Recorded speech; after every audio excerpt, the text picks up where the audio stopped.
Diese Radtour führt uns in Lothringen zum Weltkriegsschauplatz Verdun und entlang des Maasradweges nach Norden in die belgischen Ardennen zum malerischen Tal der Semois. Willkommen bei Gipfelschluck, los geht's! Unsere Radtour beginnt in Metz, das sich mit dem Regionalzug ohne Fahrradreservierung von Karlsruhe aus über Straßburg relativ unkompliziert erreichen lässt. Dort befinden wir uns im Tal der Mosel. Zum Anfang wartet daher in Richtung Verdun, Richtung Westen, zunächst ein Anstieg mit gut 160 Höhenmetern. Für die erste Tagesetappe von Metz nach Verdun hatten wir während der Planung, aber auch auf der Route selbst keinen ausgeschilderten Radweg ausfindig machen können, sodass wir an diesem Tag per Google Maps unterwegs waren. Damit bestand die Route des ersten Tages aus einer Mischung von Wirtschaftswegen, die in der Regel befestigt waren, und Landstraßen, die meistens nicht besonders stark befahren waren.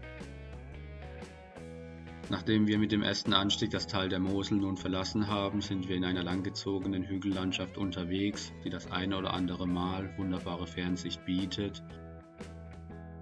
Die Landschaft ist geprägt durch die weitläufigen landwirtschaftlichen Flächen und die Route selbst durch die eine oder andere schöne Ortsdurchfahrt.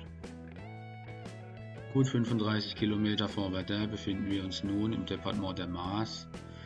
Kurz darauf weist ein Schild auf die berühmte Schlacht des Ersten Weltkrieges in Verdun hin.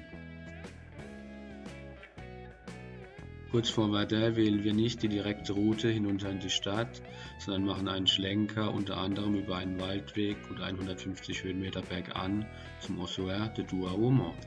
Neben den 16.000 weißen Kreuzen im Außenbereich von identifizierten Gefallenen befinden sich im Beinhaus die Überreste von 130.000 nicht identifizierten Gefallenen.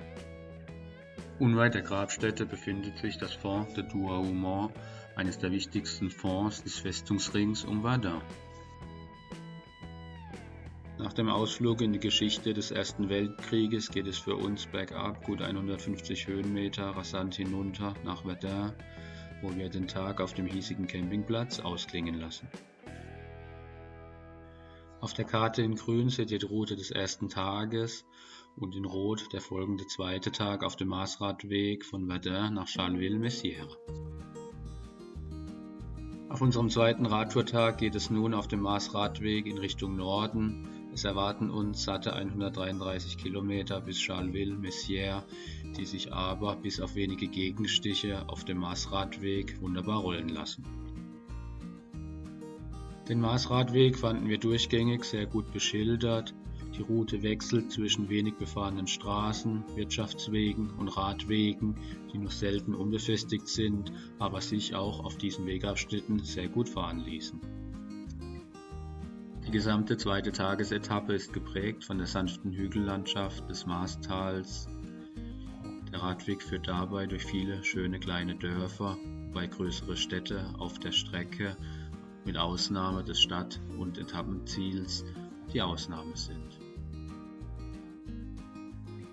Damit ist auch gut einzuplanen, wenn man sich beispielsweise in einem Supermarkt zwischenversorgen möchte. Uns gelang dies in Mousson, wo auch direkt ein schöner Picknickplatz uns zu einer Pause direkt an der Maas eingeladen hat.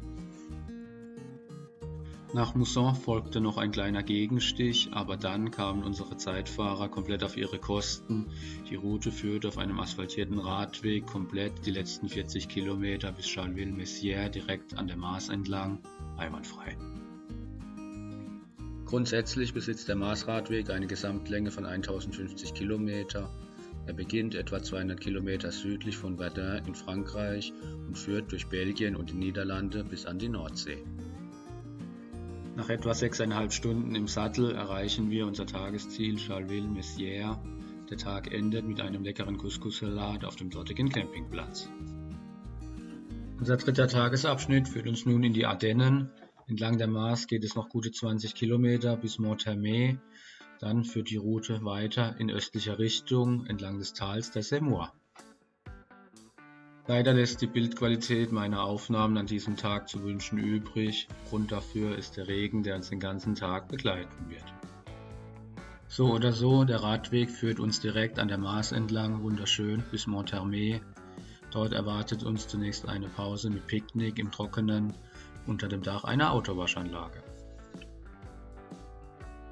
In Monthermé verlassen wir nun den Maasradweg und das Tal der Maas und folgen in östlicher Richtung dem malerischen Tal der Semois, wo wir schon bald die französisch-belgische Grenze passieren.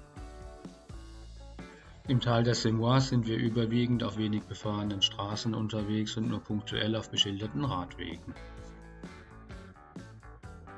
Nach einem Steigungsstück im Wald von gut 100 Höhenmeter ist sich die Gruppe einig, an diesem unbestimmten Höhenpunkt in den belgischen Ardennen. Es ist Zeit für einen Gipfelschluck, heute unter anderem im Flachmann Whisky Braeburn. Zum Wohl! Danach geht es weiterhin gut gelaunt im Nieselregen durch die belgischen Ardennen bis zu unserem Tagesziel Bouillon, das wir nach gut 80 Kilometern und 1200 gesammelten Höhenmetern nach einer Fahrzeit von etwa 4,5 Stunden erreichen. Bouillon ist ein wunderschönes kleines Städtchen, das sich an einer Flussschleife der Semois befindet. Die Szenerie wird dominiert durch die oberhalb der Stadt befindliche Festung. Auf der Karte in Blau seht ihr die Strecke des dritten Radtourtages bis Bouillon und in Violett die Route des Folgetages bis Allons. Der vierte Tag beginnt mit einem steilen Anstieg aus dem Tal der Semois heraus.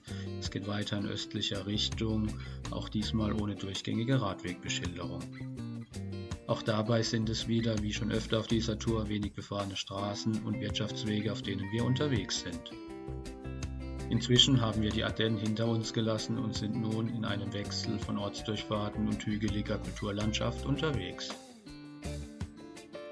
Hier treffen wir auch noch einmal auf die junge Semois, die von Bouillon ausgehend einen größeren Bogen gemacht hat, bei Allons aber ihren Ursprung hat. Damit neigt sich diese Radtour auch dem Ende zu. In Allons werden wir beschließen, nicht zu dem ursprünglich geplanten Tagesziel Luxemburg weiterzufahren, da die nächste große Regenfront bereits im Anmarsch ist. Damit endet diese abwechslungsreiche Radtour. Neben den vielen Highlights zeichnet sich diese durch eine sehr gute Logistik aus.